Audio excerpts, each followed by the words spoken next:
Ladies and gentlemen, have a wonderful day to all our active members, enthusiastic attendees, and eager learners. Despite the fact that we came from all over the world, this activity brings us all together. Welcome to the Institute of Global Professionals, where you can expand your knowledge, innovate, inspire, and make a difference. I'll be your evening's host, Lursha El Pelaez of New Era University in Philippines, one of the early adapters of new modalities for dealing with the new normal. We believe that sharing knowledge and trying to take on educational challenges gives people more strength. We hope that you will all be affiliated with IGP as global members. Please join us for the remaining webinars. Check in on the IGP page, make a recommendation, and spread the word. At any time, you can also like and comment on our webinar. Remember to tag your photos and share them with your friends and community. Let us first learn more about IGP before we begin our program.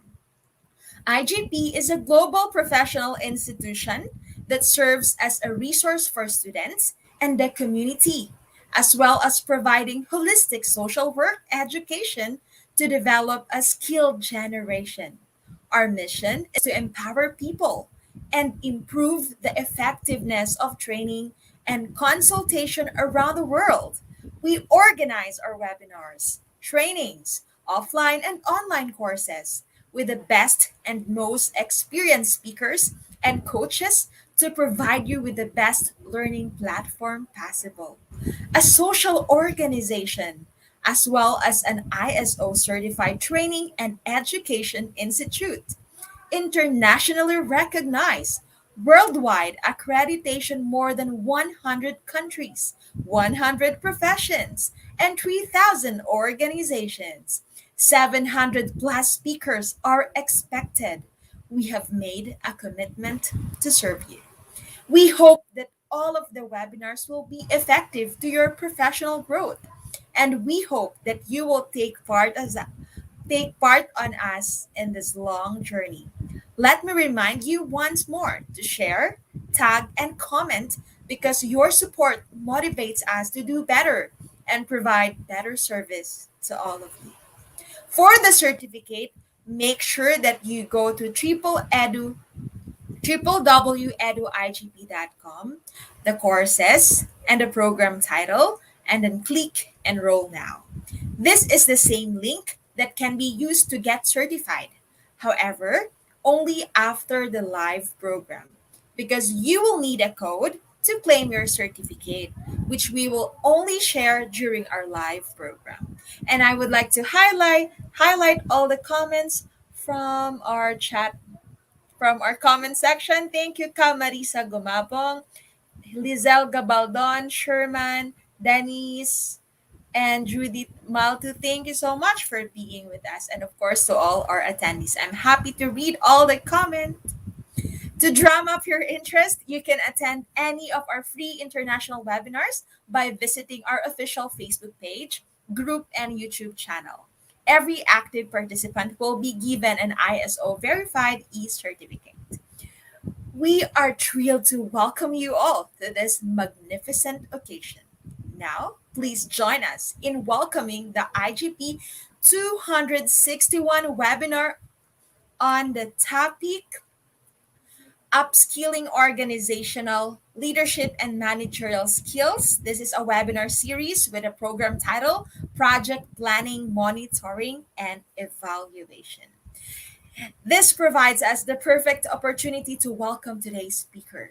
He is a graduate of Masters in Biology from Bicol University, Philippines. He is currently finishing his Doctor of Philosophy in Plant Science and working on reproductive and stress physiology of plants as the concentration of his study. He was awarded as Best Paper Presentation during the second Kuala Lumpur International Conference on Management, Education, and Technology last August 2021. This is very recent, sir. He is a thesis grant recipient of DOST Science Education Institute under Capacity Building Program in Science and Mathematics Education at the WID Dunong, Fellow of Center for Local Innovation and Capacity Development, currently handling special science, research, biochemistry subjects. We are proud to present Sir Kevin M. Taturan from the Philippines. Hi, sir. I'm sorry. Hello, mom. Good evening. That's a very kind introduction.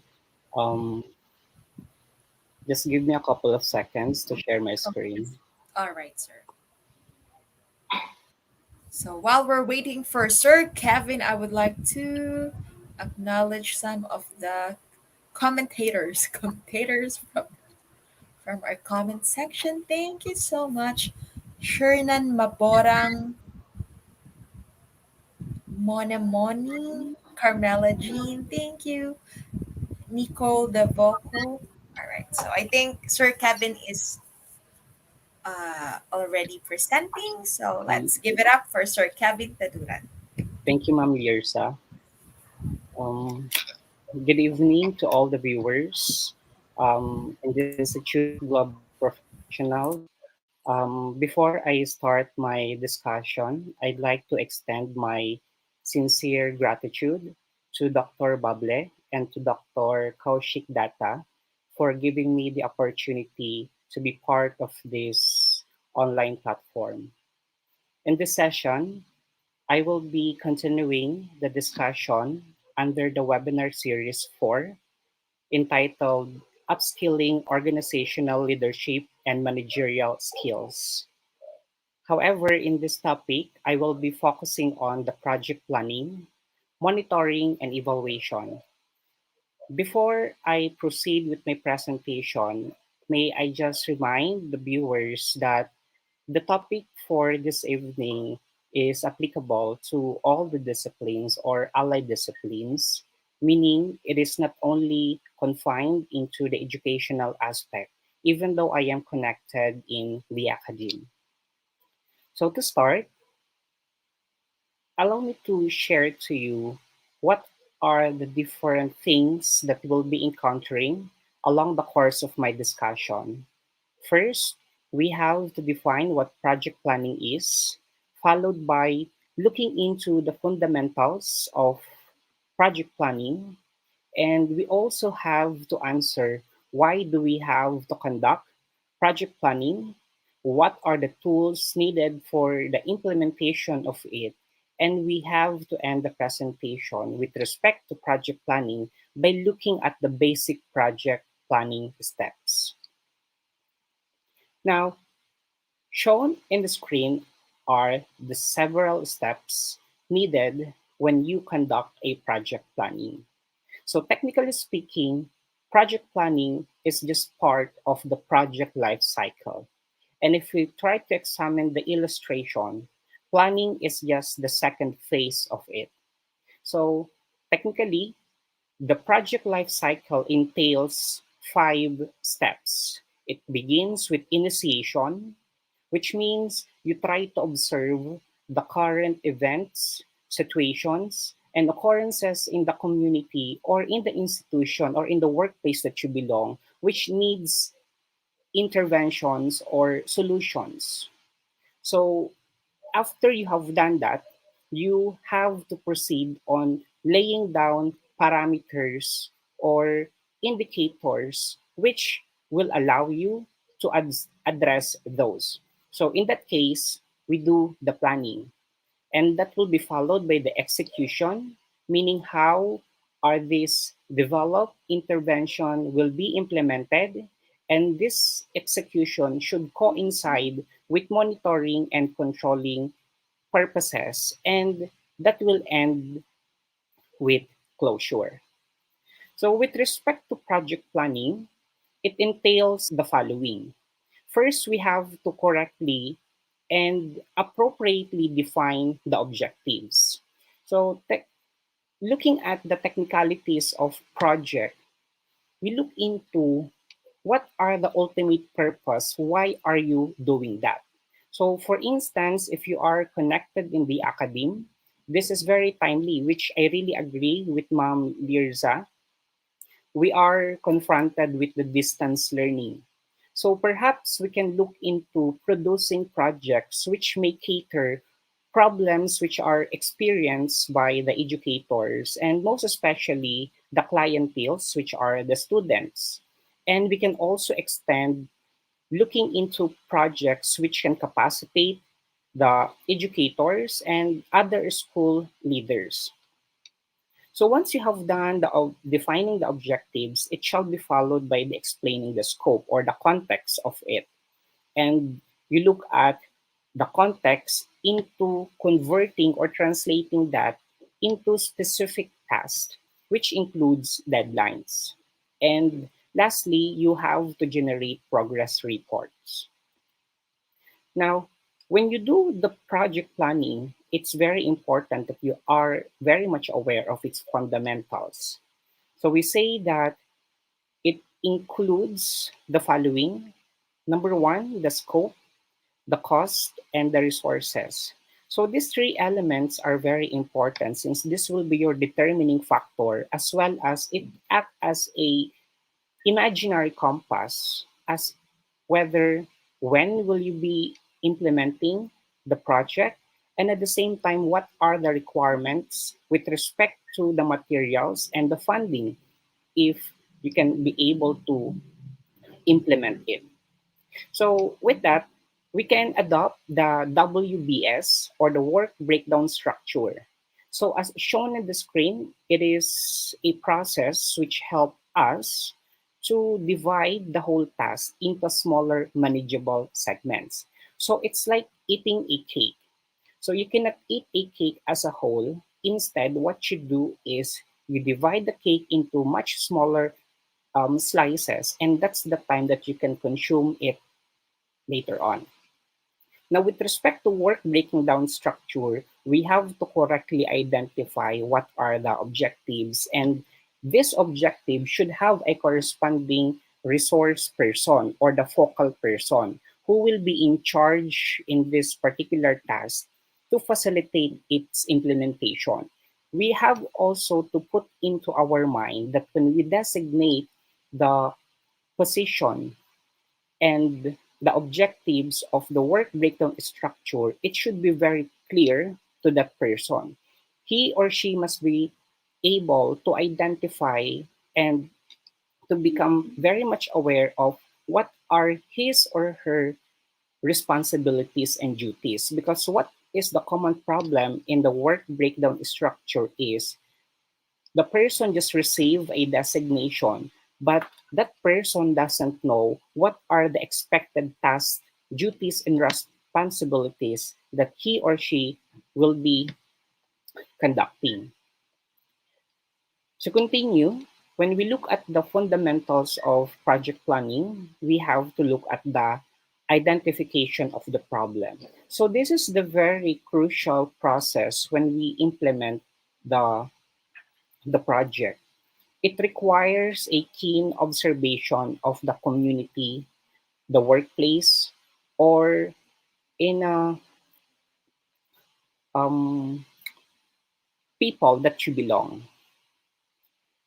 If you fail to correctly identify the ongoing or the challenging or even the pressing issues that should be requiring immediate solutions or intervention, then you also fail to solve it.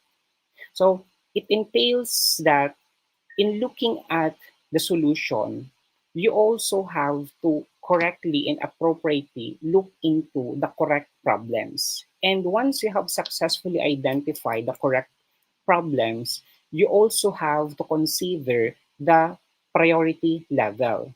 So we are very much aware that there are so many problems that exist in the workplace or in the community that we belong, but we also have to reconsider which among those needs the priority. Okay? So with this, we say that the project team or the people that compose the project implementation should work upon and select the issue that requires immediate attention. So we can conduct focus group discussion, and we can even consult some stakeholders if which among those problems are really in need of the immediate action or solution. Now, that should be followed by this is what I'm referring to, the stakeholders identification. Once you have correctly identified a certain problem and you have correctly also identified a intervention that will address it, the next step is you have to collaborate with other people or entities or units. Because what's the purpose of this is it will give you or the team a clearer image of the real problems. So what it gives us or what it tell us is each of the persons found in the project planning team has a different lens in looking into providing solutions, even into identification of the problem. So, by looking at the stakeholders identification, we have to consider which of them is the most appropriate, most relevant unit or institution that can play a significant role in attaining your developed intervention. Now, with that, we also look into a clearer definition of objectives. So, what is the real intention or what is the real goal of the project? So, for instance, in the academy, since we are in the distance learning, if you have seen, if you have reassessed, and if you re examine the results of the activities and outputs and even exams of the students, and you came to notice that the remarks are very low, then perhaps you may develop a project wherein the very objective of which is to increase the grades or the remarks of the students. So that is a very clear definition. And another is, for instance, if you are connected in other government agencies, like in the Department of Agriculture.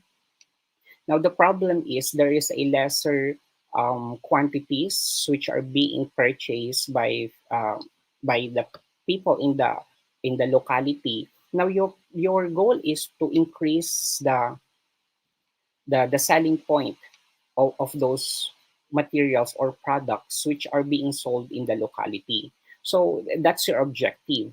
Now, what your intervention may be is to coordinate with the with the farmers and other stakeholders there on how to implement it. So technically, um, once you identify the problem, it should coincide with the correct and appropriate objectives. And we can do that by simply collaborating with the team in your project, with the yes, with the people in your team, and at the same time by consulting experts and also other stakeholders in your nearby locality or in your nearby community. And that lead us to the second question. Why do we have to do project planning? So first and foremost, we do that because we need to reduce cost and time. So it means that we need to simplify the tasks that are expected to be done by the people in the certain organization. So with that, we can achieve and do more results. And when we look at the reduced cost, we can save more. So, meaning it's somehow connected to sustainability because whatever the practices that you've been doing right now can be somehow modified and can be adapted by other communities in your areas. So, that is the two purpose why we do project planning. And when we do it, we also have to consider this one. we increase the employee satisfaction. So it doesn't mean that we do project just because we are concerned with the um, pressing issues in our clients. We also have to look into, for instance, if you are a school head or if you are a project team leader, you also have to look into the conditions of your team or your employees. So perhaps we can develop a reward system, and this reward system can really invite these people in your group or in your team to perform better, and once they do, or once they perform better, they can achieve more results, and once they achieve more result, it will lead us to more additional projects. So we say that project planning focuses on engaging the team for greater project performance. So it's like saying that the the quote, no man is an island. And another is we do it because we have to implement quality assurance. So for instance, most of the institutions, regardless of whatever the nature, um, the the the work is, they subject themselves into quality assurance. So technically, there are institutions which their primary role is to accredit the performance of that certain institution. For instance, the ISO, or the International Standard Organization. So they have to make sure that the tasks, duties, and responsibilities expected in that institution are correctly and properly implemented. Um,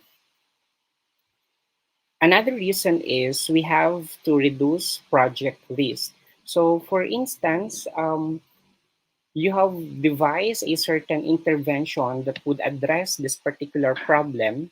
We also have to look into what may be the risk that can be encountered along the course of its implementation.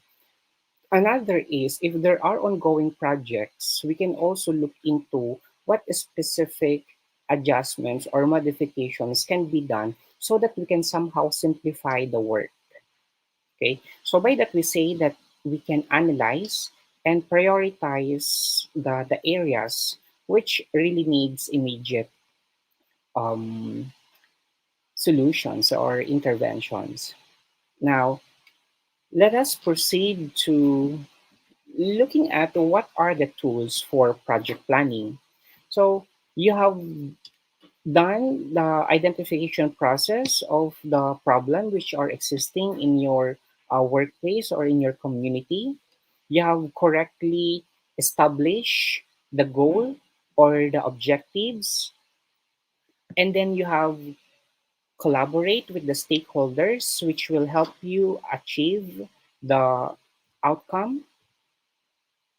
We shall proceed now to specific tools on how to really monitor this project plan projects or programs that we have developed in our respective institution. So first, we make use of the Gantt charts. So I guess most of the viewers here are aware of Gantt charts. Practically in research, we do this. So this is just it appears like a calendar. Okay, so if you look closely on the screen, the line 1, line 2, up to line 6 are the specific tasks. So for instance, for line 1, your uh, activity there is to create a project proposal. And then your timeline there are represented by those numbers written on the at the top, those from 1 to 12. So those are the dates. So for instance, you have allotted 7 days for crafting the project proposal, then you simply have to shade that with whatever color that you prefer. Now, in looking at the Gantt chart, you also have to be more specific on the activities. For instance, you have to write there for line number 1, crafting of project proposal. And for line number 2, submission of the project proposal. Line number three, revisions of the project proposal, and line four is the approval, and line five is the implementation. So you do not have to limit your Gantt chart into just 1 month or 2 months, because it vary. It vary technically because of the nature of the programs or the projects that you have developed. So some may took 3 to 5 years, or sometimes even 10 years. So Gantt chart are very crucial because this will help us determine what are the specific targets that we have to accomplish, and what are the specific dates which these objectives are expected to be delivered. Next, we also have to look at the critical path method. Now, technically, the problem in project planning is we simply think of the problem. Now, the challenge here is how do we really implement it? Now, the critical path method help us to become more aware of what are the challenges that can be encountered along the course of the implementation. And what's good thing about this is it gives you several options. So for instance, you have plan A, you have plan B, plan C, plan D, and plan E. So you see, the critical path method really helps you. If plan A did not work, then you can proceed to plan B. And if plan B didn't work, then you can proceed to plan C. So it's like a map that you have so many options on how to reach the goal. And with that, we can have a direct and clear pathway on how to really go on to the end of the project. So, with that, we say that we can identify what might be the longest or the shortest pathway to achieve the objectives of your projects or your programs. Third, we make also use of the PER chart, or the program evaluation and review technique. The difference between the critical path method and the PER chart is the critical path method is it is much more concerned on which path may be the shortest or the longest way to go into attainment of your objectives. However, in the PER chart, it includes a series of activities wherein if you are already along the course of the implementation, it can give you a answer on what particular step can be done next. Because there are certain projects that you have no other option but to deliver it. You have no other option but to execute it. So the challenge now is without the per chart, you have to start from the very start or from the very beginning. Okay. So with this, you can go along with some of the problems along the course of the implementation, but along the course of the implementation, you already oversee what particular problems are present in the pathway and what other alternatives can be done to move from that phase to the next phase. That is the reason why you can see numbers here. So you have one, two, three. So for instance, this doesn't work, then you can move on into this next phase. So as you can see, we also have your number six because you're already um, near the attainment of your objectives. So okay, so that's the difference between critical path method and the pie chart. Now, I mentioned the WBS earlier, or the work breakdown structure. This is a very good thing, especially if you are working with the team. And actually, the problem in working with the team is that um, most of the team members has a different perspective, and they have their different interest. Okay, So it's very crucial that when you are trying to develop a team, for instance, you are a leader, you look into the profile of these persons, because perhaps maybe later on you find out that this one is the enemy of the other. So it will somehow indirectly influence the work. So with this, with the project task, the persons which you will be assigning those projects or programs should have a clear understanding of their duties and responsibilities, and much of which is they should be working um, together with clear intentions, and at the same time, one should be looking the other. So sometimes the problem here also is if the person is designated with the certain task, the person may be very much overwhelmed. Or another problem here is the team members see it as a competition. So if the team members see the project as as a competition, that is a very big problem to the group, because one may be performing better and one may just be simply ignoring and disregard the quality of the purpose of the project. So those are the things that we have to consider when we look into the work breakdown structure. Next, we also have the project documentation. Here, this is very essential, especially if you are in the academe. My experience here is that once we do projects or programs, we have to submit the accomplishment report. So in accomplishment report, it varies from the division office that you belong, or perhaps from the company that you belong, because they have different templates and they have different parameters and indicators, much as on how do they really have to appreciate the attachments, the documents, the captions that are incorporated in your report.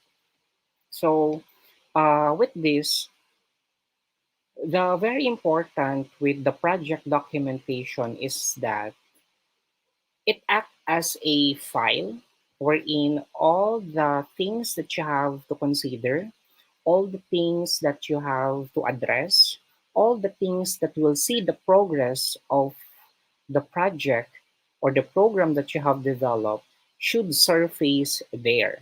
And to all the viewers and audience right now, I'd like to inform you that once we do the project documentation, we have to be very much careful on the attachment that we include there. Me personally, once I submit accomplishment reports, I usually took photos which timestamp. Okay, so for instance, you are conducting a project, and for liquidation purposes, it should be backed up with the receipts. And for instance, you will be presenting the accomplishment of your project to the group of people.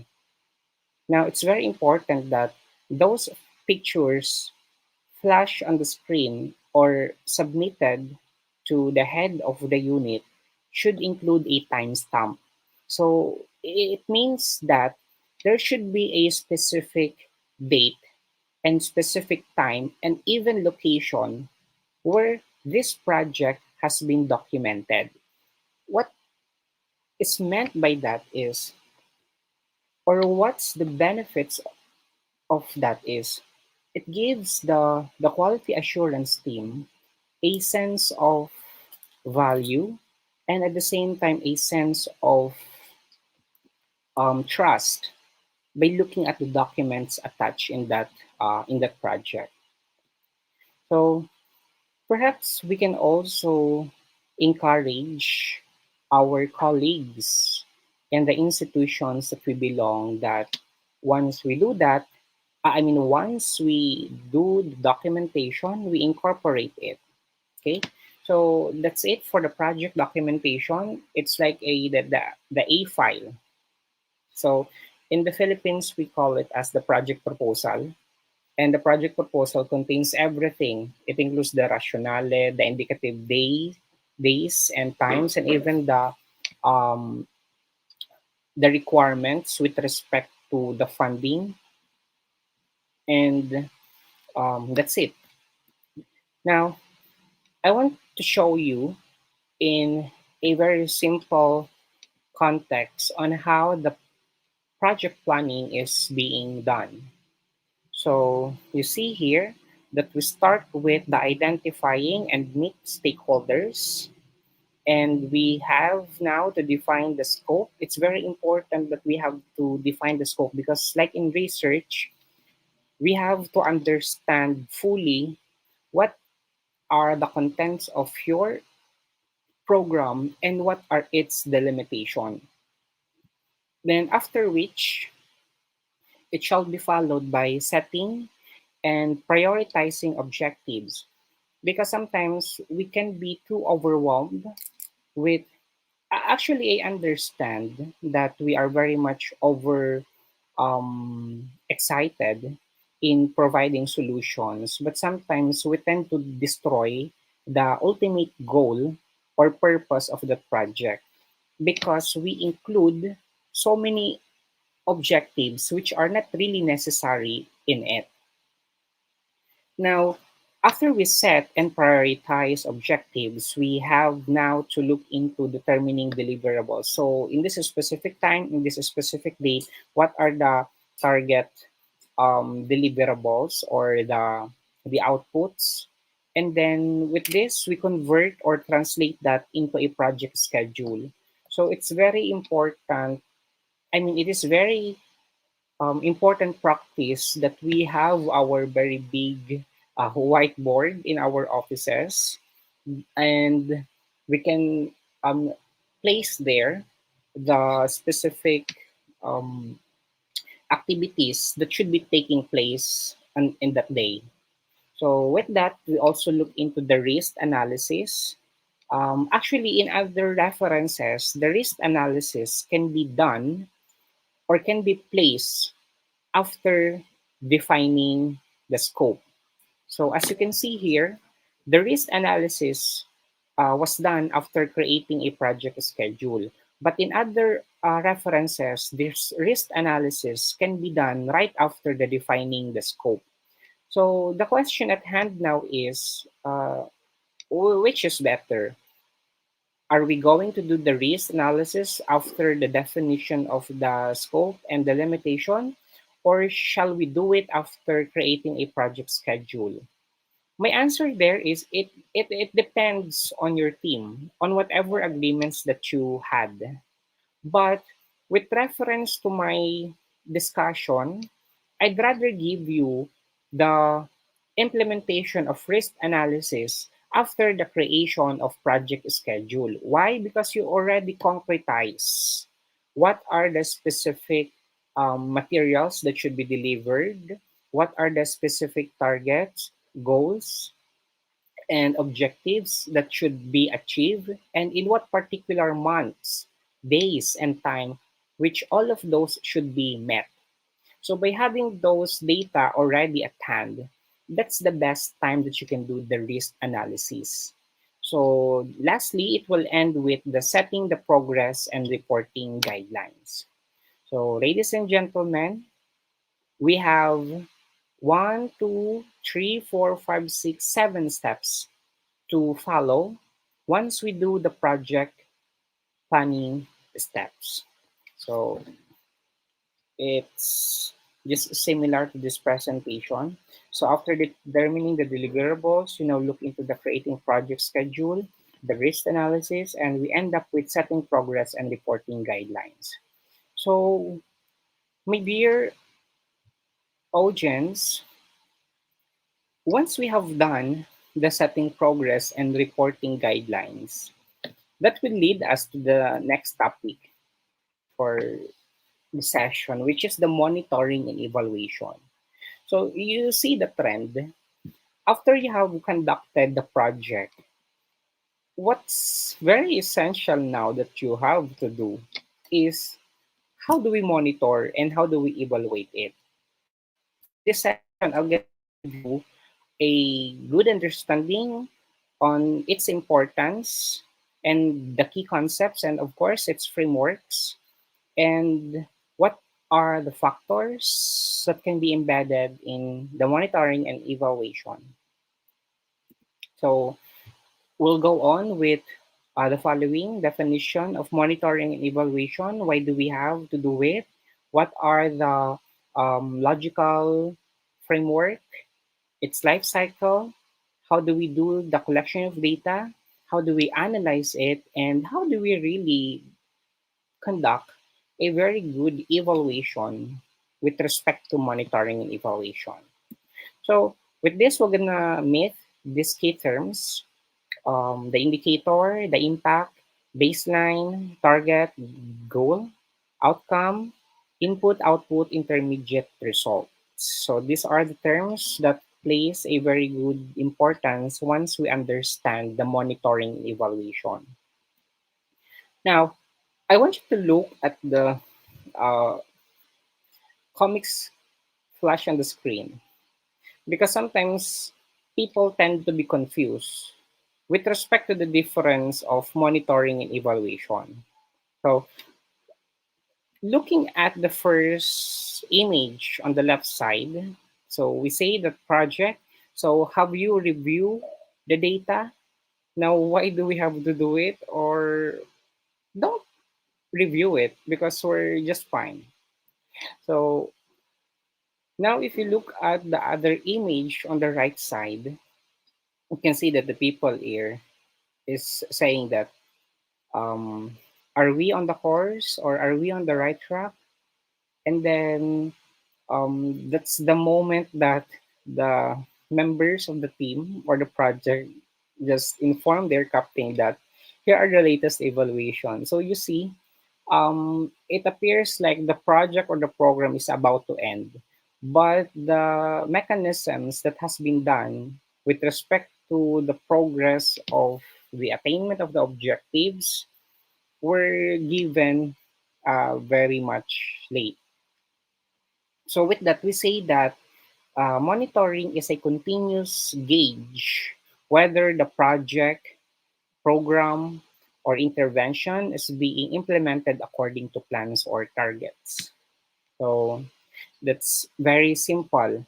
We look into a more precise and at the same time we have to look into more frequent um, looking at the conditions of those targets, whether would they be able to complete the task on the set dates. So we call it monitoring. Now, looking at the evaluation, it gives us evidences whether the targets and outcomes have been achieved. And impact evaluations seeks to ascertain whether this can be attributed to the program. So you see, the two is somehow synonymous. But when we look at the the purest sense of monitoring, it is a continuous, meaning to say it happens gradually. So from time to time, you do look into the progress of those objectives if it has been carried out from the agreed dates and time. But when we look at the evaluation, it is a larger scale of monitoring. Why? Because in this case, we look into, again, if the project or the program or the intervention has been achieved, but it should have a corresponding evidence. So you see, that's the difference in its nature when we talk about the monitoring and evaluation. And to further give you more understanding of the two, we simply have to ask ourselves, are we doing the work we planned? So that is the immediate question that you have to ask yourself. for you to correctly say, am I doing monitoring or am I doing evaluation? Okay. So if you ask yourself, am I doing the work that has been planned? You have to consider the following. Have you correctly collected the data which are incorporated or embedded in the programs of the set activities?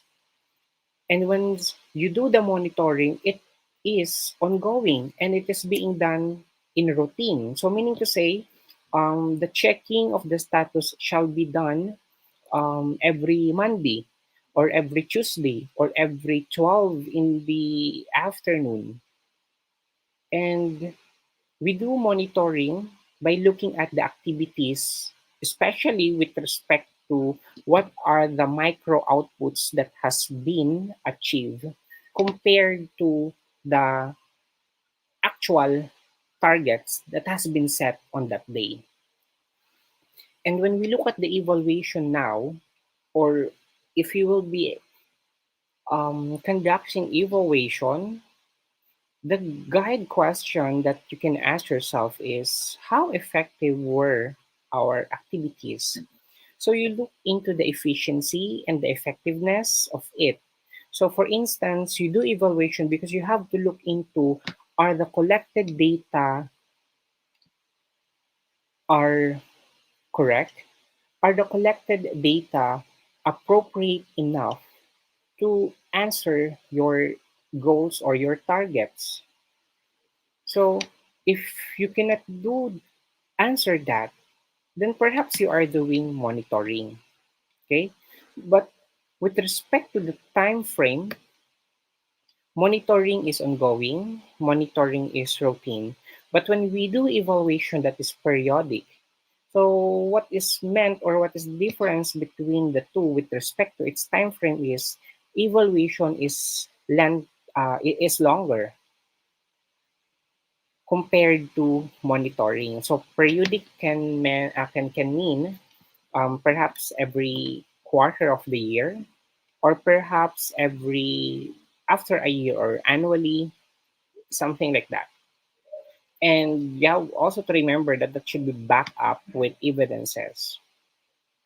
And we end the distinction between monitoring and evaluation by simply looking at what might be the implications or what are the impacts that it has been caused to the projects or programs that your group, your institution has developed.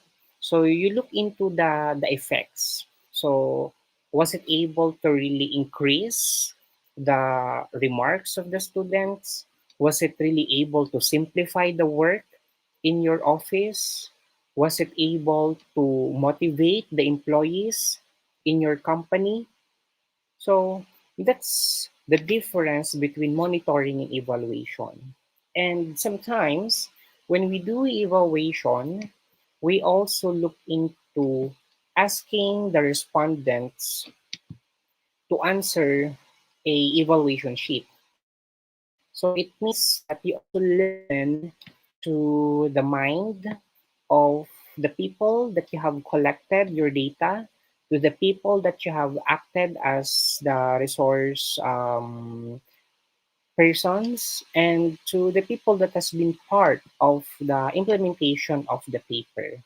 So technically, I am very happy because most of the undertakings that I have attended, they really ask the participants to answer a evaluation, because the importance of evaluation is that it gives the organizer or it gives the program leader to look into what other areas can be done better, or what are the areas that can improve the implementation of this project or program next time. And evaluation also can give us a very good avenue by listening and looking at the feedbacks and comments which are very positive to the organizers. And with this, what are the effects of it is it will really motivate more the team to perform better, or let's say, best projects in their succeeding undertakings. So I hope you were able to get a very good distinction between monitoring and evaluation. So next is why or how do we do it? We do monitoring and evaluation by looking into the questions at hand. Now, why do we do monitoring? Because we have to see if those micro outputs or micro objectives has been met from the target days. And why we do evaluation? Because we have to look if the totality of the goal has been achieved. And the problem here is once you conduct monitoring and evaluation, we should be able to correctly ask the the questions with respect to the activities, because what it entails are the data which are very useful with respect to the nature of your program or your project. So perhaps if in monitoring and evaluation the questions there are not relevant to the program or to the project, then what's the sense of it? You cannot be able to get or capture important data among the respondents because the crafted questions are irrelevant. So, for instance, your project or your program is simplifying the submission of daily time record by using formulas in Excels, or sometimes you make use of the Google Sheet form as your intervention for the employees not to really write every time from morning to lunch up to evening into the logbook, then your question is far from your objectives, then that will be not very much useful. So you have to double check it. And how do we double check it? We consult experts. We consult people which can give us more refinement of our um, evaluation sheet. Thank you. Now, um, in asking question, my dear audience, with respect to monitoring and evaluation, you have to look at the goal. Okay, so what is the goal of monitoring and evaluation? Is you have to look into the ultimate results of efforts at a broad population level. So perhaps maybe there may be some people, some of you who will be asking, so meaning our approach should always be in a macro level. Um, we can also reconsider it. What this statement is trying to tell us is, yes, we can do the project, we can do the programs and intervention in a micro scale, but with respect to the goal, we have to look at the bigger impact of it. So, meaning to say, we do not just end the interventions or the positive results of those interventions into the selected population, but you have to look into that once I have done this intervention, it should have a broader or larger impact among the community or in your workplace. So sometimes it can be achieved over the long term, especially by years. And of course, once we do project planning, it requires collaborative efforts and several specialties of people which are expert in their fields. And of course, the stakeholders which can simultaneously conduct different projects. Now, we do monitoring by looking at if we are able to ensure that the project is on track, if correctly move into the path where where the objectives has been set. So you simply look at like this in the illustration, like a checklist. So if it has been met, if it is available, if it's missing, so you simply give some remarks on it. Now, for evaluation, you look into the outcomes and its impacts. Okay. And just a reminder as well that once we do evaluation, we look into the mechanisms that are happening inside and outside, because the two factors influence the attainment of the goal. So this is just a supplementary details with respect to monitoring and evaluation. We do it because we look into the progress. We see if there is a improving mechanisms that are taking place in the project. We also would like to inform the people in the field to correctly do appropriate decisions. And with this, we also tell the group to have a sense of accountability. So they should be responsible enough that if these targets or deliverables are not met on time, then they should be held accountable. So it's not pointing fingers to anybody. And we also do it by looking at the impact. And lastly, we have to reflect on what are the particular lessons or major takeaways that has been um, appreciated in the course of monitoring and evaluation. So when we look at the monitoring evaluation, may I invite you to these two um, important way of doing it, because the problem in M&E is we do it in a traditional base or in the traditional way, and there are also certain group of people or institution that they do it in a result base. So with that, we have to uh, look into the nature of the two. So for the traditional, um, we address the problems by looking into the guide questions. Were they able to do it?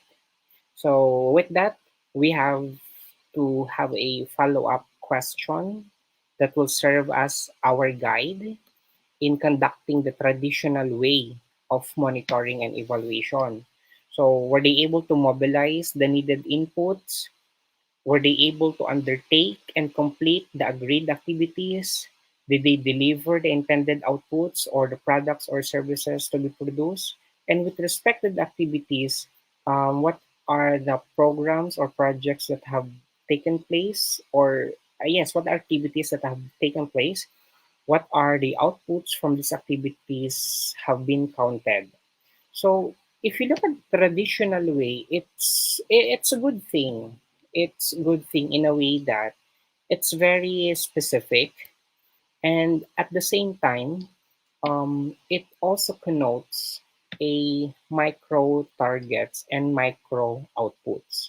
So from time to time, the traditional way of monitoring and evaluation is you have a immediate result or you have an immediate answer. Now, you end the traditional way, I'm sorry, you end the traditional way of monitoring and evaluation approach by asking, are the activities that have taken place enough to ascertain that whether the project or the policy was a success or a failure? So meaning, in the traditional approach, you do not much look into the impact of it. Even though it says here that um, you look at the success or the failure, but what is the concentration of of the traditional monitoring and evaluation is you simply confined the nature of the program of the project to its objectives.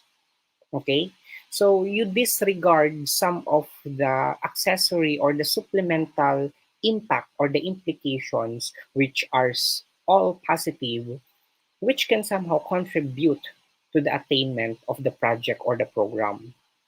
So In the traditional approach, we simply consider the project as a success or a failure. That's it.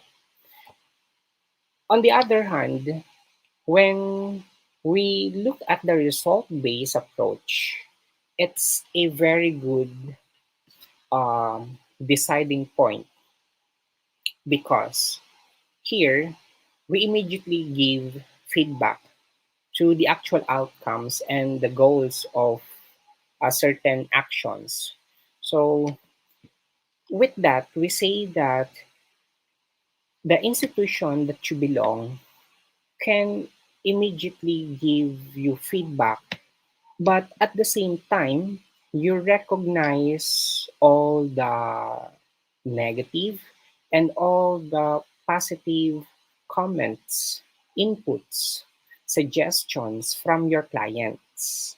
While in the traditional approach, you simply look at or you just rely on the tools which will answer whether the project or the program has been a success or a failure.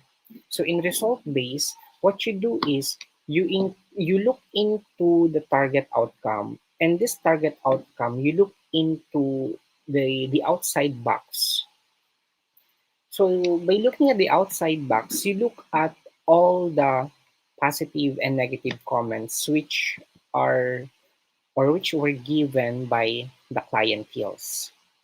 And when we look at the result-based monitoring and evaluation, um, we see that we can track progress, we demonstrate the result, and assess whether the project design requires changes. So that is adopted uh, in the World Bank. With this is also just the same with the traditional one because in traditional method, we also do tracking of the progress. We also look at the immediate results in the field, and we also look at assessing whether are there needed or other changes which are needed along the course of the implementation of the project. So, with respect to item number two, this is synonymous or this is also being implemented once you have done the traditional or this one, the traditional, I'm sorry, okay, okay, the traditional M&E approach. So, here the result-based monitoring and evaluation differs from from the traditional implementation because it moves beyond an emphasis on inputs and outputs to a greater focus on outcomes and impacts. So you see, the keyword here in distinguishing the difference between result-based and traditional approach is for traditional, you simply look into whether the program is a success or a failure. But when you look at the result base, you look into the outcome and the implications of the project much more, or not is which is not just confined in the objectives of your designed intervention. Now, perhaps you may be asking which of the two is the best to adopt or to implement in the institution that I belong. I would suggest that you look into the result base because in the result base, it gives you a greater and broader opportunity in improving the project. While in the traditional, what happens there is if it's a success or a failure, then that's it. You now come into thinking what other projects can be done next. However, in result based, you can always refine, you can always polish, and those achieved goals in the programs or projects can be adapted or can be practiced by other institutions as well. Okay, so now, may I invite your attention to the logical framework? Because regardless of whatever approach you have done in the monitoring and evaluation, it always follow these steps. So we have, or it starts with the activities. So we look into the micro outputs or the immediate results and the strategic objectives and the goal. So maybe perhaps you can see here, after the activities, there are outputs and intermediate results. So meaning to say, what is meant by this logical framework with respect to outputs and intermediate results are, outputs are what are the deliverables that has been done or implemented with respect to the activities. But with regards to intermediate result, what has been the outcome? So meaning, are those particular activities gives impact or good results to the clienteles? Now that question should be answered in these third steps. Now, after you have correctly answered the question in the third step, you now have to reflect on the strategic objectives. So here, what you can do is, even though you already have the set objectives, you can somehow modify it. So you modify it to suit or to realign to somehow make the objectives more better. Why do we have to do it? Because we look at the bigger picture or the goal. Okay, so perhaps this may be new to to to some of you.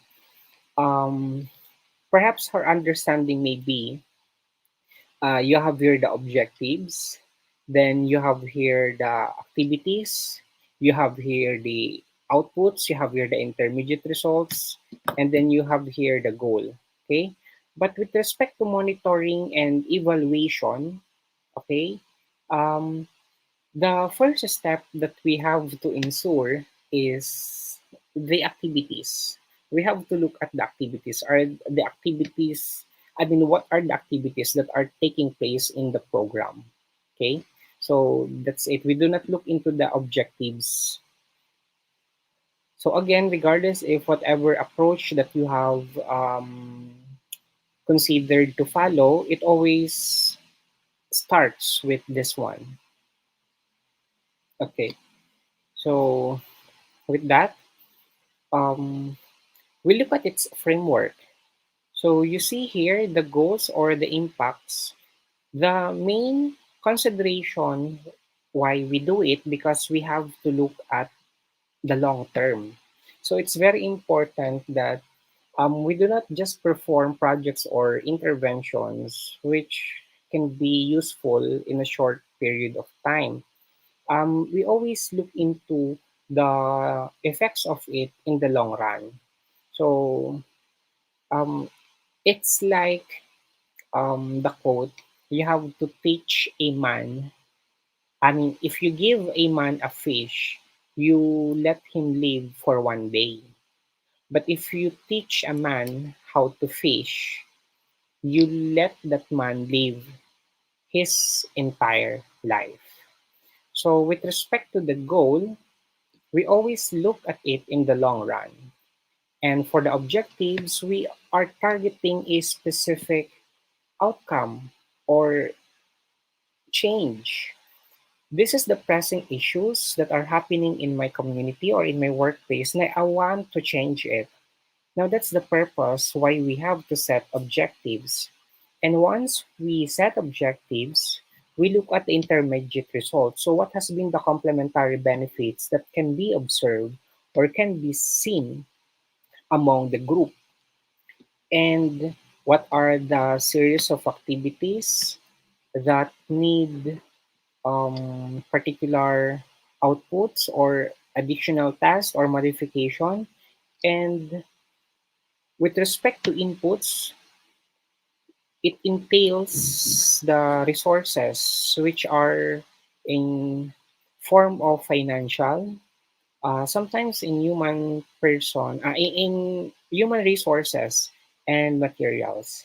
So I would just like to highlight that the goal, impact, and intermediate results are all under the outcomes or in the evaluation phase.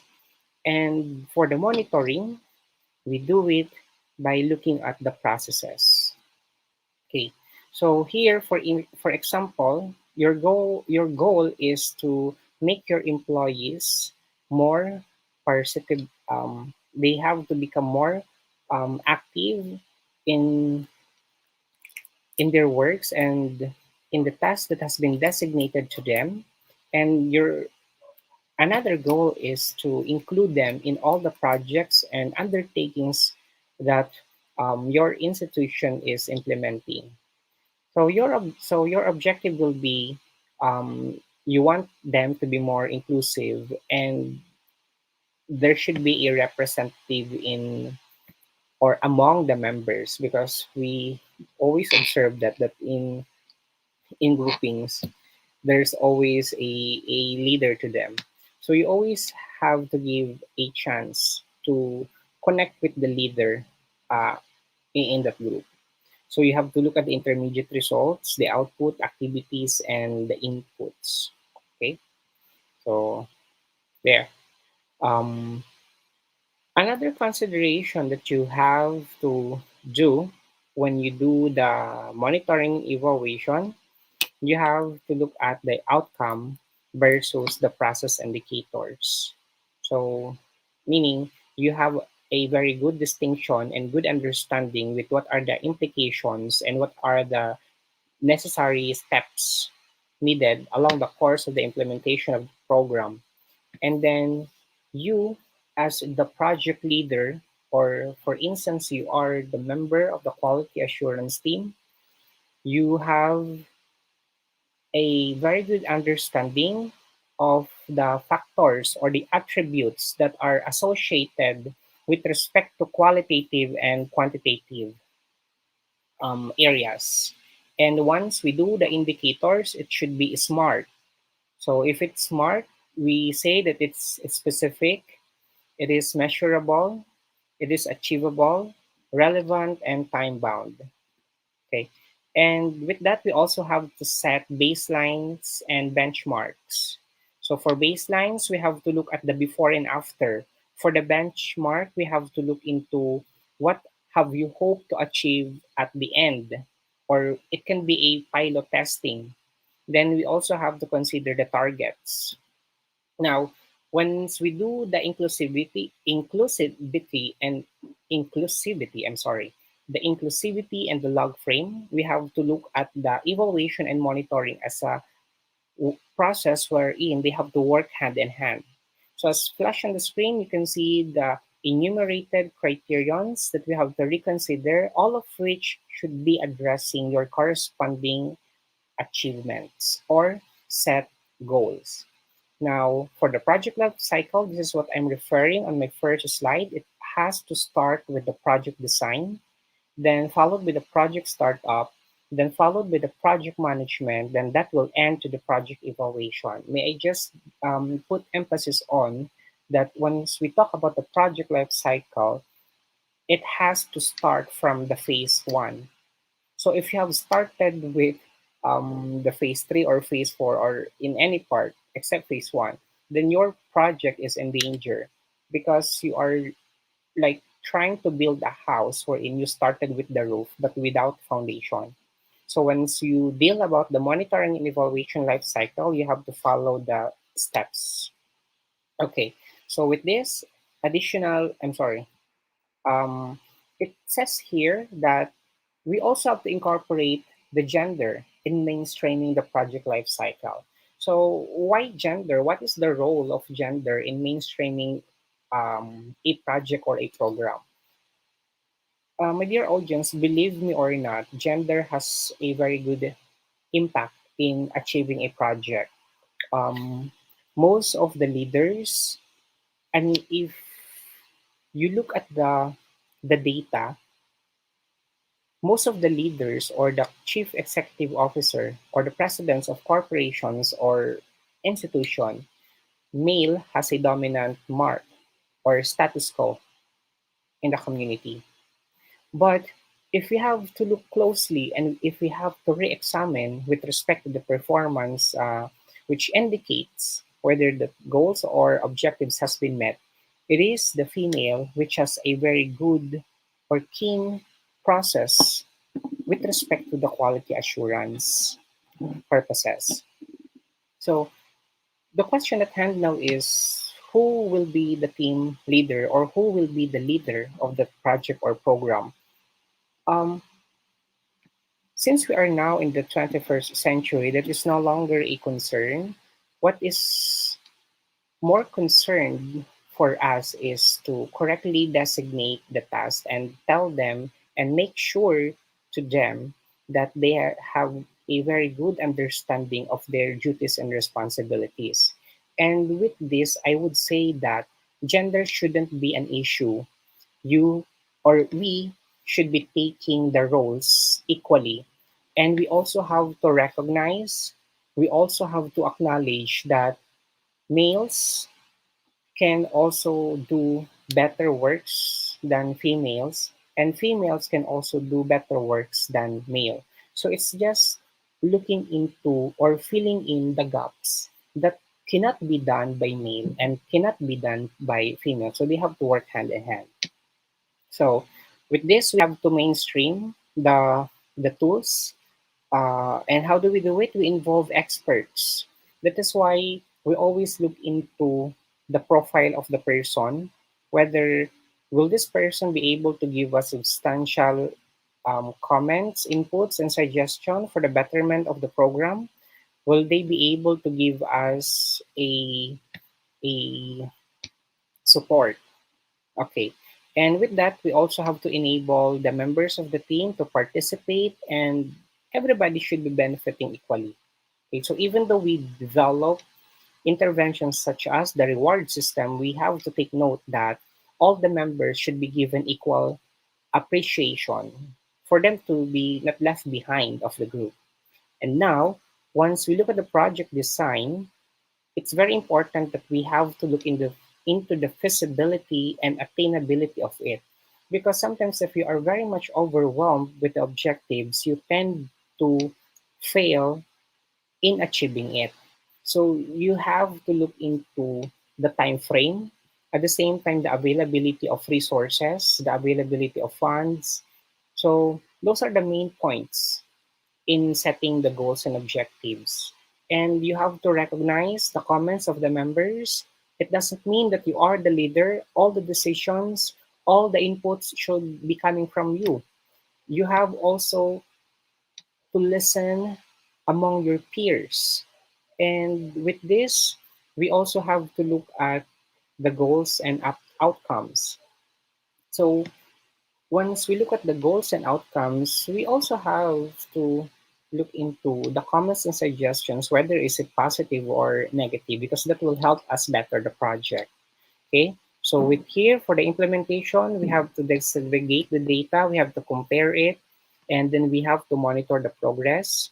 And then here, may I just invite your attention to line 1, 2, 3, 4, 5 here, line number 5, findings dissemination. It is very important that once you perform or develop programs, projects, or interventions, you have to communicate, you have to relay it to the community. Why? The reason there is you have to let them know that something good is happening.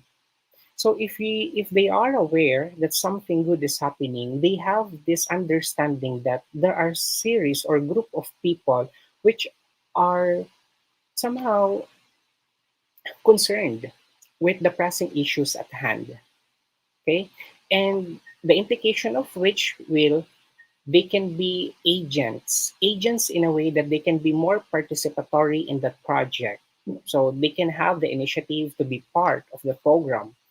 And lastly, um, we have to correctly include the references and reports. And in the references and reports, for the project implementation, we always have to incorporate in our recommendation what further activities services can be done um, in the long run. All right. So here, once we do project evaluation, we have to consider the following: accessibility, the impact, is the project or is the indicator addressable? You also have to look into the comparison between the results and the targets, the response, and this one, the sustainability. So it's a very good thing that once you do project evaluation, you have to look into are these resources can still be used in the near future without harming or compromising the present status quo. So that's a very good decision decision that you have to take or to look into once you do the project evaluation. And next, once you do the data collection and analysis, you, me personally, I recommend that once you have correctly um, harvest the data, you have to consult a statistician because their understanding is much better or much in depth than us.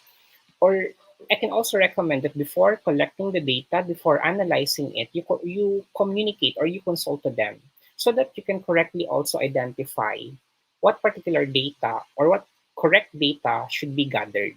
Okay, and what particular statistical tools, methodology can be applied in those data, and how are these are being analyzed and interpreted. And these are some of the tips that I can share to all of you. You should be aware. You should know what type of data are you collecting. You should be able to correctly distinguish the difference among the input, the output, the outcome, and the impact. And this is very basic. You have to look into the quantitative and the qualitative. So if it entails quantitative, it's more on scientific aspect. So you look at the measurements, you look at the correct numerical figures that will support your data. And once you look at the qualitative, you have to look at the attributes or the qualities has the qualities that has been set as part of the targets of your project or program. And um, you can also end up in the data collection by identifying three additional indicators on how data would be collected. So just to summarize this, I want you to consult a statistician or someone who is good or has an extensive exposure in interpreting and analyzing data. Okay, so for the evaluation design, you have to identify the correct research questions, the right methods for the data collection, and develop and test data collection for instrument and protocols. So it appears like the monitoring evaluation can be done very easily, but if you have to look at its purest sense, it is not because it requires and entails very sophisticated processes which are very crucial in the implementation of the program. With that, we say that once we go on with the evaluation process, we have to look into the different criteria. And this criteria should be aligned with number one, the relevance, the effectiveness, the efficiency, the impact, and sustainability.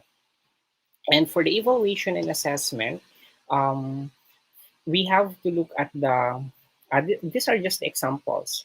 So for instance, your evaluation is focused on the assessment of the performance of a group of learners, or perhaps you look into the program effectiveness. For instance, you are looking at whether the program Bachelor of Science in Nursing or the engineering, because you have experience that the institution is not producing passers. For instance, in the accountancy, your institution is just producing at least 10 passers among 100 takers. So you have to look at whether the program or is the program still effective? Is the program still efficient? Is there a need for the subject or the courses to be modified. So we do the evaluation by conducting accreditation.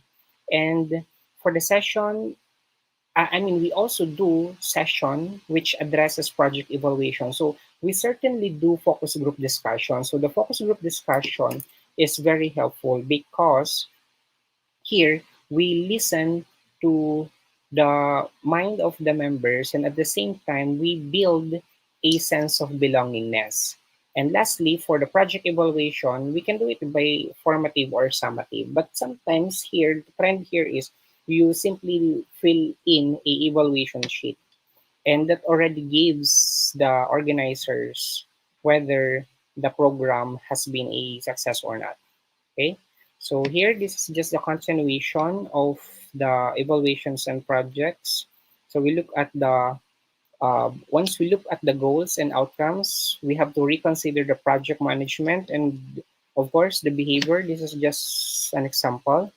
And we have to convert goals, objectives, outcomes, and questions. So you see, um, when we have to identify a problem, when we try to identify an intervention, for with respect to project planning, monitoring, and evaluation, we start with the goal. So it's like the deductive method. So we start from the larger area up to the more specific and concise area. And here, these are just the sample definitions of goals, objectives, and outcome. But I'd like to put into the record that with respect to the definitions of these three elements, this may not be very much consistent because it depends on the nature of your work or the institution that you belong, because they may have a different interpretation of which. For instance, in the legal papers, they will refer you that this particular item or this particular term is being defined as such like this. So that's what is meant uh, by this note. So with that, I'd like to end my presentation with the quote by Osborne and Gabler in their paper published in 1992. If you do not measure results, you cannot tell success from failure. If you cannot see success, you cannot reward it. If you cannot see success, you cannot learn from it. And if you cannot recognize failure, you cannot correct it. So, ladies and gentlemen, and to all the viewers, I hope you were able to capture and get inputs with my topic. Um, this is the end of my presentation. Thank you very much.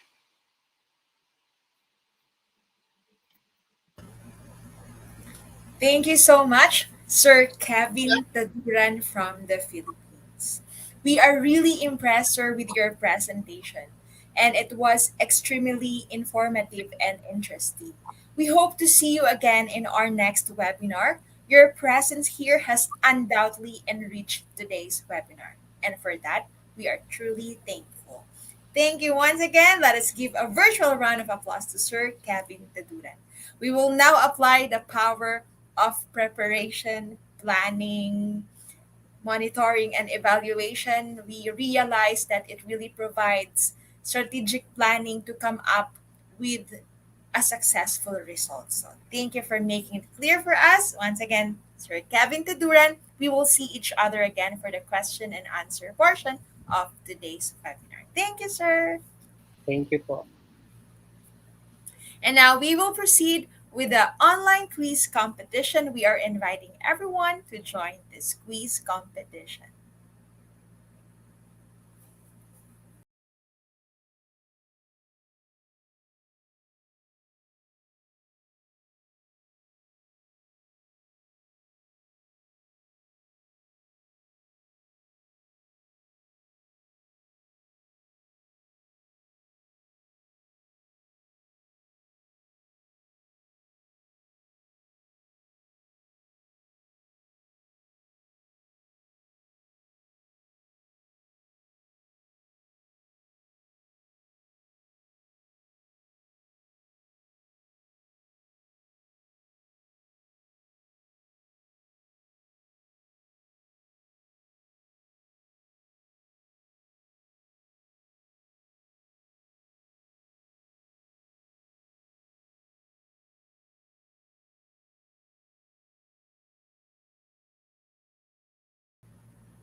Now we're here for the online quiz competition. So if you want to join, and of course, we are inviting everyone to join, just click www.slido.com with the code IGP quiz, and the link is already in the comment box. Yes, thank you so much. And hello also to Paul Cypress. And to everyone, the link is already posted in the chat box. And we already have some list of participants. Maria Venerada Campos, Dennis Ginto Cerso, Rian June Qualin, Jennifer Ann Copada, Dennis James, Evelyn Waperi, Rizel Gabaldon, Ginaline Villa Resurrection, Gemeline Rivera, Ferus Akbarov, Ryan Pakibo, Carlo Malabanan. Thank you so much for joining, and we are still inviting everyone to please join the quiz competition. And hello also to Sir Rico Aguilar of NEU, to Ma'am Charito de la Rosa, hello, and to Ma'am Julie Tiberio Valencia, and Ma'am Leia Octoman. Thank you for being with us. Yes, and through this quiz competition, we will be able to feed our skills and we will learn and grow together. Thank you, Mari Lutepa, for posting and reminding us about this. Hello, Ma'am Persea T. Cabahug, Emily Refugo, Ma'am Cristina Del Rosario, Charito De La Rosa. Let's start the quiz. It is conducted after a program has begun and continues throughout the program implementation period. Is it monitoring or evaluation?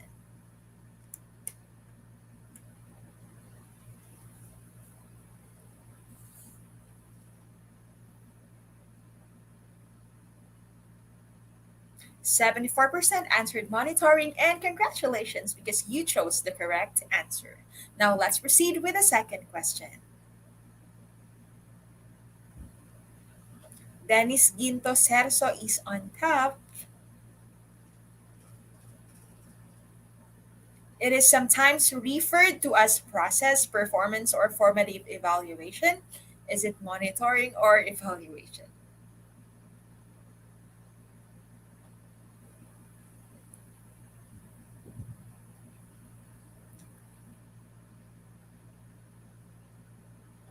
Roby Malabanan answered the letter A, or evaluation.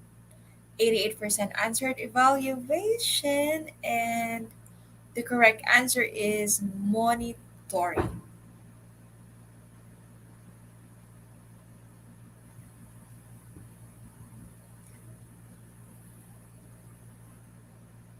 Aims at determining the relevance, impact, effectiveness, efficiency, and sustainability of interventions and the contributions of the intervention to the results achieved. Is it monitoring or evaluation? IGBE clams. The link is already posted in the chat box. It is posted by Institute of Global Professionals. You just need to back read. So evaluation is the correct answer. So it determines the relevance and impact of any interventions to the results achieved. Yes, let's go, John Roy. Let's go to online quiz. Next question. Information from previous monitoring processes is used to understand the ways in which the project or program developed and stimulated change. Is it monitoring or evaluation?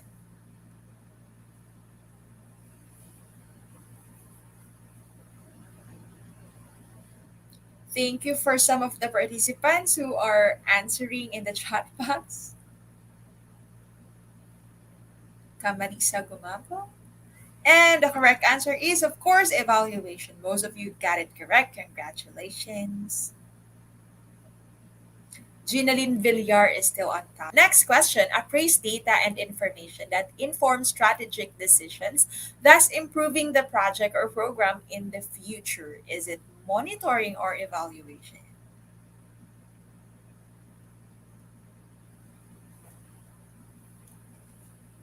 Thank you, IGB Clems, because you answered in the comment box. Manolita Ramas, Oligo, John Roy, yes. they can do it. 52% if answered evaluation, and you are correct. Definitely correct. Teacher Ann Godinez is correct too. It's a letter B. Hello, Ma'am Charito de la Rosa. Next question. The kick-off meeting sets the tone for the working relationship among stakeholders for the duration of the project. Is it true or false?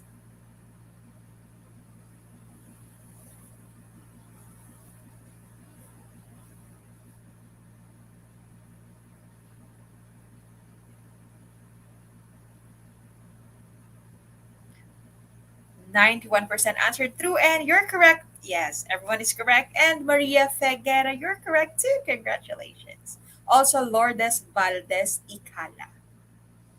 You're on top, Lamberto Pilatan Jr.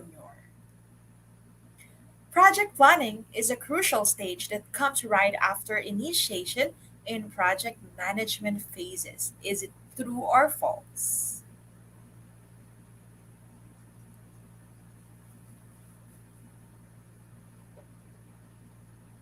Let us see if the answer is true or false. 65% answered true, and you are all correct. Congratulations to Grace Lauron.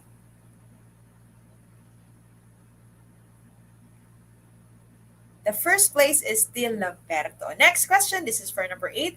Monitoring and management occur during the execution phase and may be considered part of the same step. Is it true or false?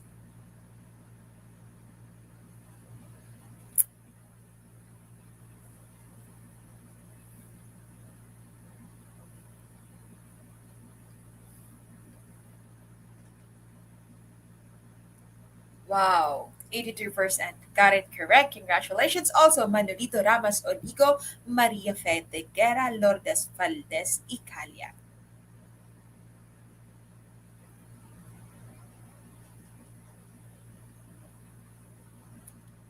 Planning sets out the project scope. Is it true or false? This is for the 9th question. Nika Laraquel, thank you for answering too. And Kim Uzea Sinen.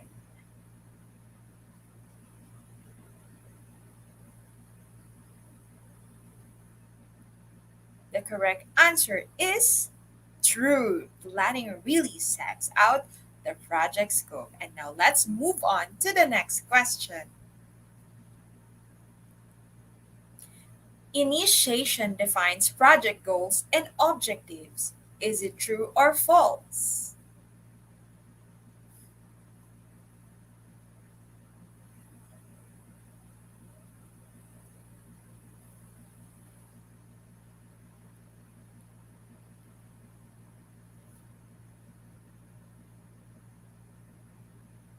85% answered true, and you are absolutely correct. Congratulations! Manolita Ramas Oligo Marisa Gumabong, Lourdes Valdez Icala, Leamor Amor, Alinea, and Nika Laraquel. And let us give a virtual round of applause to our quiz competition winners, to our top 10 for today's online quiz competition. So our first place is our third place is Eglantina Shehu. Second place is Ginalyn Villar Resurrection. And our first place is Lamberto. Congratulations, everyone. And of course, congratulations to the top 10. Yes, thank you for your wishes, Sherman. All right, so that's great. Lamberto Pinatan Jr. is the cream of the top for today's online quiz competition. But for IGP, all the participants, especially for the one who stayed, you are the cream of this competition, of this webinar. All right, now let's proceed with the question and answer portion.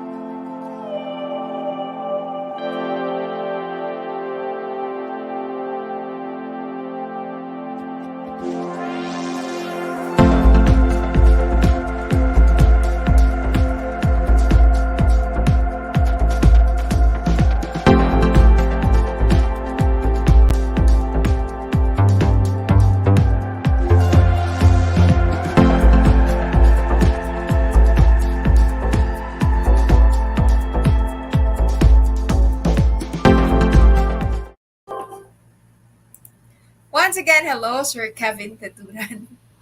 Hi, Ma'am Lirsha. Good Thank you so much for evening. speaking to us, Sir Kevin. All right, so for the participants, you are requested to ask question. Please type your question in the comment section below. Please address speaker name, yes, and we only have one and only Sir Kevin Teturan as the speaker for today's webinar. First question from Manolita Ramas Olico. How will we know if we have achieved the project objectives? Sir? That's a good question from Ma'am Manolita. First point, you have to see the indicators.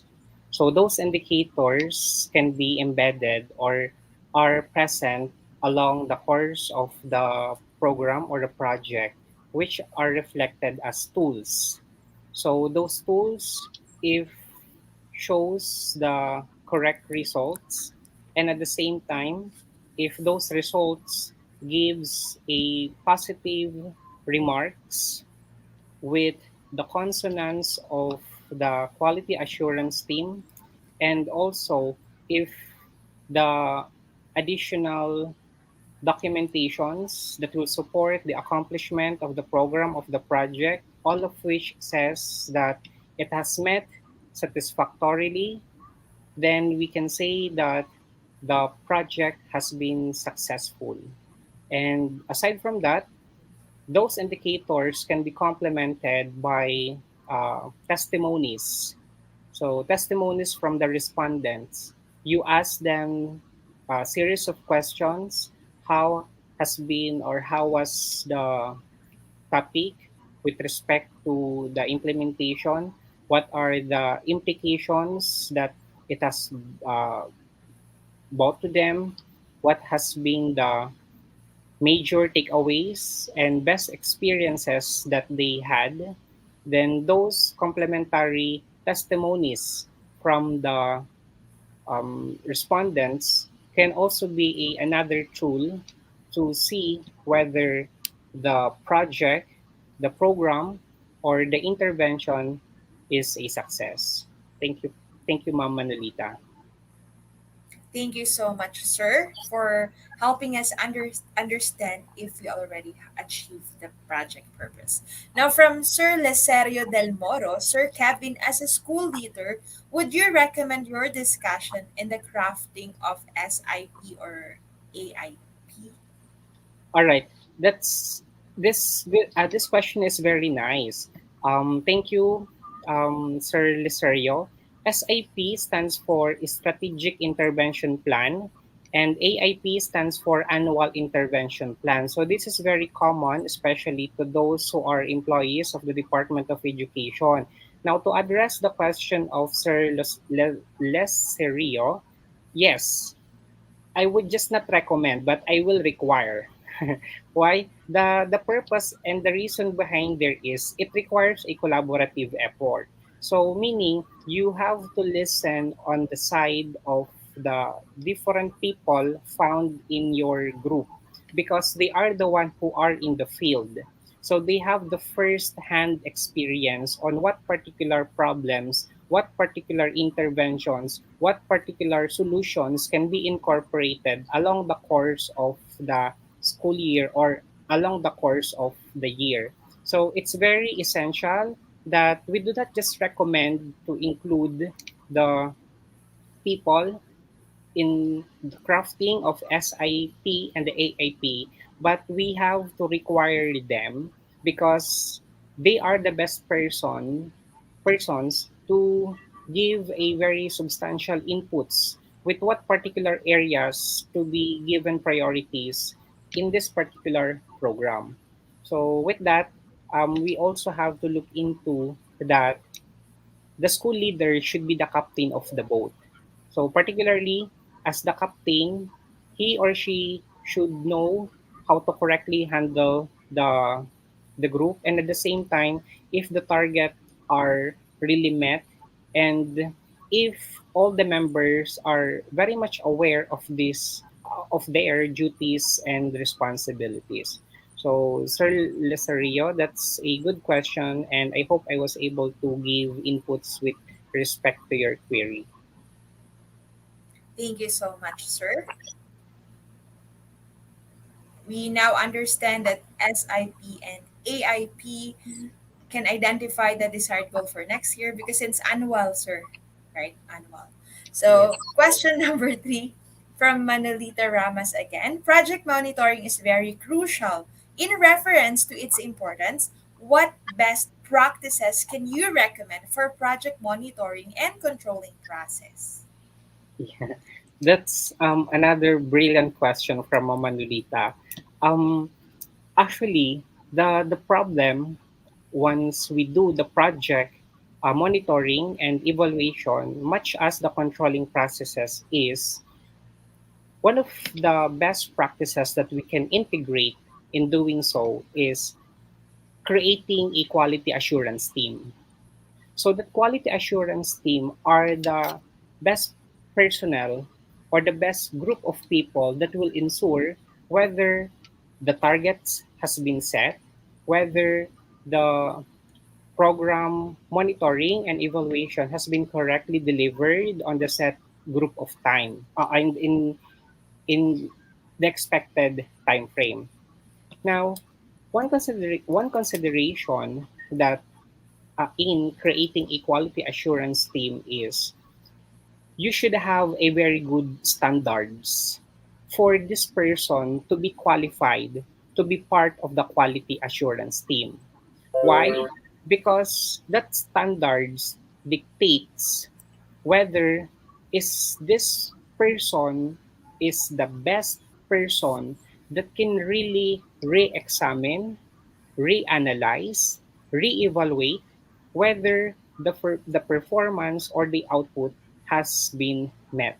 So for the best practices, number one, we can develop quality assurance team.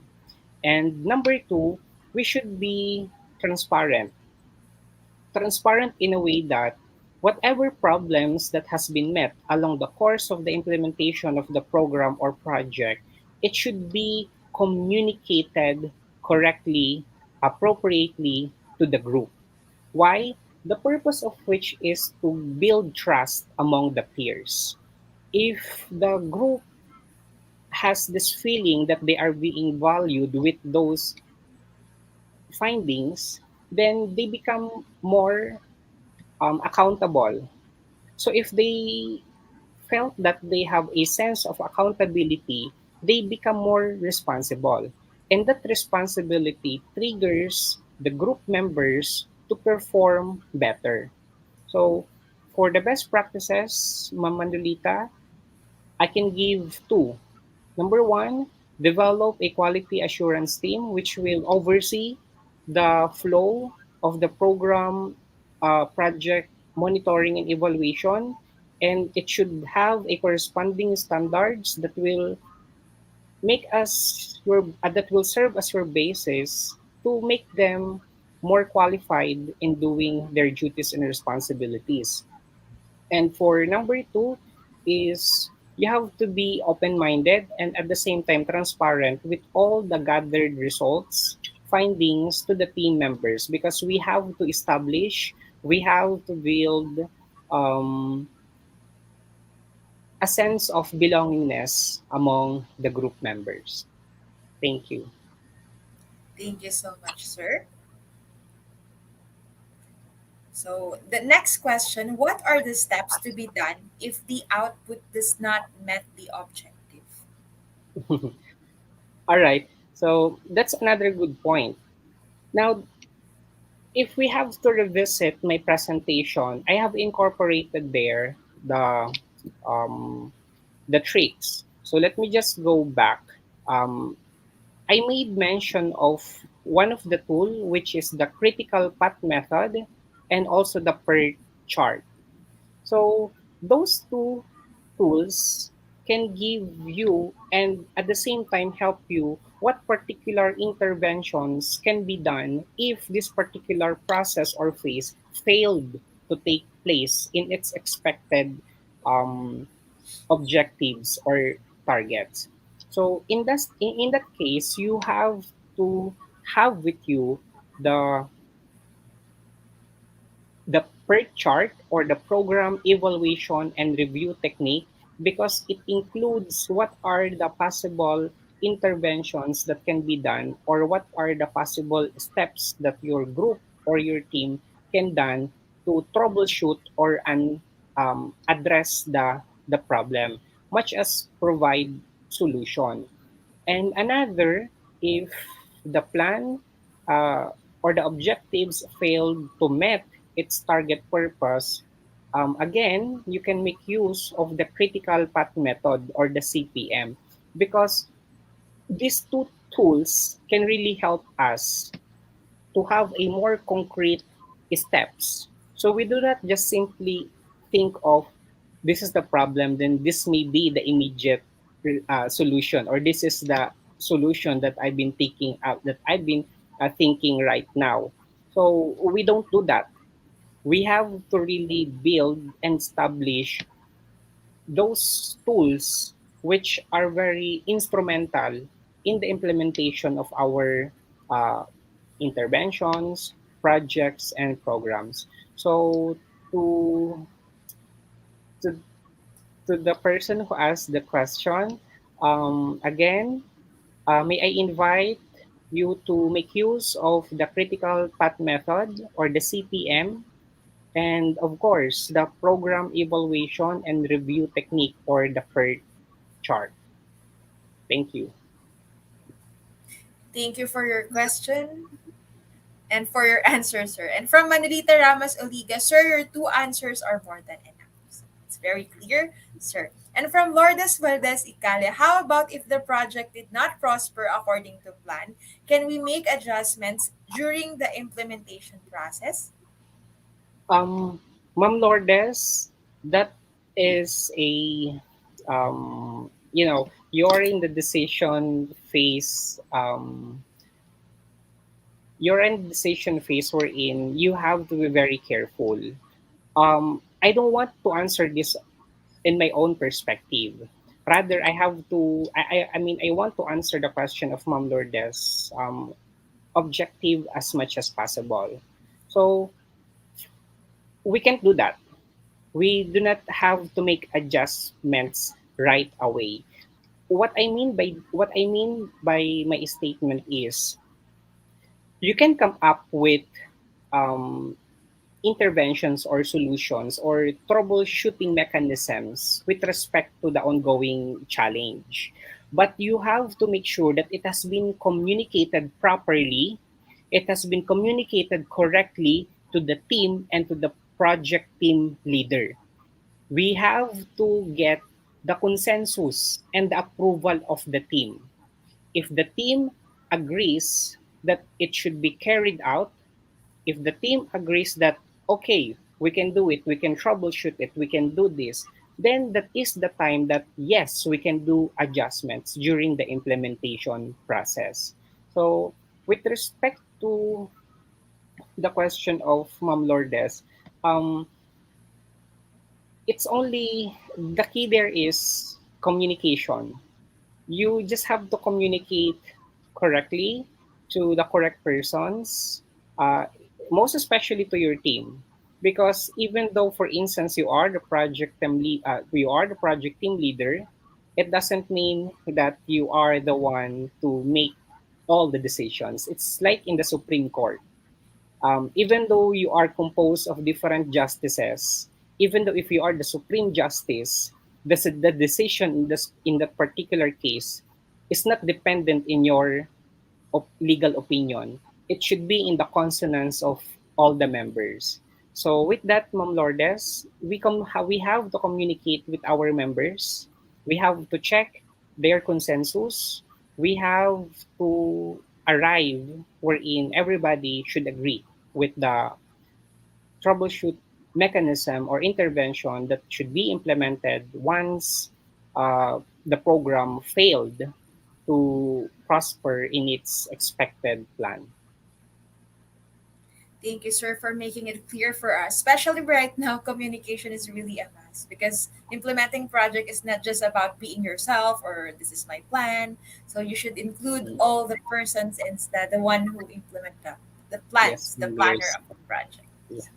And from Paul Cypress, Sir Kevin, how do you identify the project to be implemented in the community? Okay. Um, First, this is very crucial, and thank you, Sir Paul, for the question. You have to develop a sense of, what do you call that? The sense of inquiry. Sense of inquiry in a way that you have to be very keen observer. Keen observer in a way that you look at the situation in a different perspective. So one, you can put your situation into the shoes of those persons who are affected by these pressing issues or challenges that are occurring in that situation. So that's number one. You put yourself into the shoes of those concerned individuals. Number two, you can also collaborate with your colleagues, with your um, leader, or with the head of your community. You try to exchange or have a short dialogue with your observation. And with that observation, you can share what has been the neglected area that needs um, solutions or interventions. So that's the second point. The third point is you can also look into conducting focus group discussion or the FGD. The focus group discussion is very nice in a way that you have a first-hand experience talking to the concerned individuals or group of individuals. So if I mean group of individuals, this may be not just students, this may be a group of people in different allied of disciplines. You may develop a questionnaire. So in that questionnaire, you do not start with what are the problems or what are the negative experiences that you had in that community or in that particular workplace. You have to build rapport first. You have to, how are you going? How was it working in this particular community? Uh, Perhaps we can make use of the what we call the behavioral event interview. So in the behavioral event interview, there may be some three questions in the evaluation sheet, but it's open-ended question. You just simply um, asked the respondent to give more and more details about his or her experience. So with that, um, how do we identify the project to be implemented in the community, Sir Paul? First, we put ourselves into the shoes of those affected individuals or group. Number two, we try to have a dialogue with our colleagues or with our school head or our project team leader or even the head of the institution that we belong. We share to them our experiences and what are your suggestions that can improve the status quo of that particular area. And number three is the one that I have made mention earlier. um, I hope you can. I mean, we can all practice all of which because it's very crucial, especially this time of pandemic. That is why I really agree with Mom Lirza. Even though we have the means of communication, the problem here is sometimes we tend to really not feel the emotion of the the people that we are talking to. And if we fail to really appreciate and feel the emotion of the people that we are talking to, we tend to neglect the value of their message. So, Sir Paul, I hope you were able to get some inputs with regards to my question. Thank you very much. And thank you also, sir, for your for inspiring us with all of your answers. Thank you, Sir Kevin Taduran. We really understand that implementing project is critical. It's not a self-centered project that you will just be looking forward that it will be successful, because along the way you should monitor and evaluate the project So you can provide the strategic planning where to design and implement this program, where to allocate and reallocate the different resources. So thank you, Sir Kevin, because we now understand the importance of project planning, monitoring, and evaluation. This is not just applicable for any managerial positions or any organizations, but I think it is really applicable to education, especially we're still in pandemic and we're still in the process of making the online class successful, and most of the attendees in IGP are educators. So, sir, it's really helpful. That's why we are extremely grateful that you are in IGP today. So, once again, we will see you again, Sir Kevin Taduran. Thank you so much, Sir Kevin Taduran from the Philippines. Thank you, Ma'am Virsa.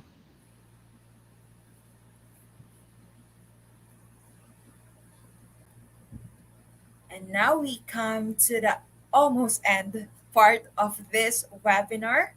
And let us all be reminded that the claiming of certificate needs a code. So we will just be waiting for some reminders brought to you by Institute of Global Professionals. So please take note that learners, we saw that at this moment you feel difficulties with using the website. We notice all the things and working on it, which is not our problem, but still our technical team is working on it. Thanks for your patience for the certificate. Please collect the certification link and certificate code at this moment and try it in your free time. We saw that it occurs when lots of user wants to join our website. This is a temporary problem with our hosting provider. Again, thanks for your patience.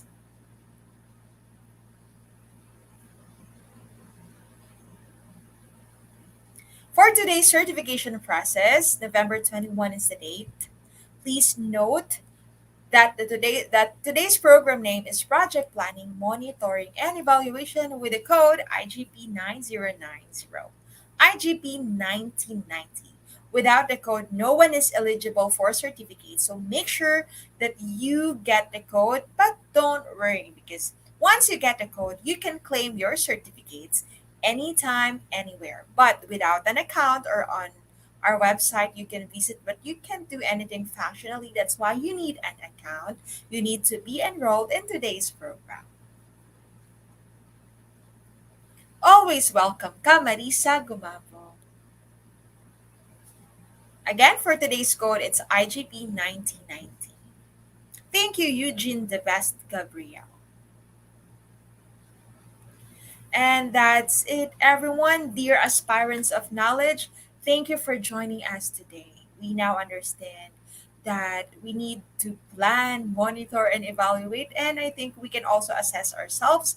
How do we apply project planning and monitoring and evaluation in our current situation right now? Yes, Ma'am Elvie Nool Montalvo, hello, and thank you so much. So together, this webinar provides us some data and some understanding so we can apply it to the various project phases that we are doing right now. So project planning really helps us identify the desired goals, reduce risk and avoid missed deadlines, and ultimately deliver the agreed upon product, services, or result. Planning is really required. So thank you for joining us. Please leave a review, check in, and recommend on our page and spread the word to your friends and community. Remember to acquire your e-certificate from our website, which is listed below.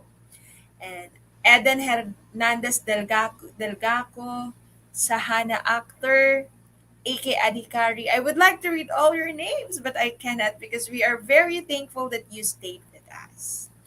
So we look forward to seeing you all again at the upcoming webinars of Institute of Global Professionals. Such extraordinary patience can only be attained through diligence, perseverance, and a strong sense of purpose. To the team of IGP, congratulations. And of course, to the participants, thank you for your patience. Once again, I am your host, Lursha L. Pelaez from New Era University, Quezon City, Philippines. I would like to say thank you for joining us. Please, everyone, stay safe, rest well, and good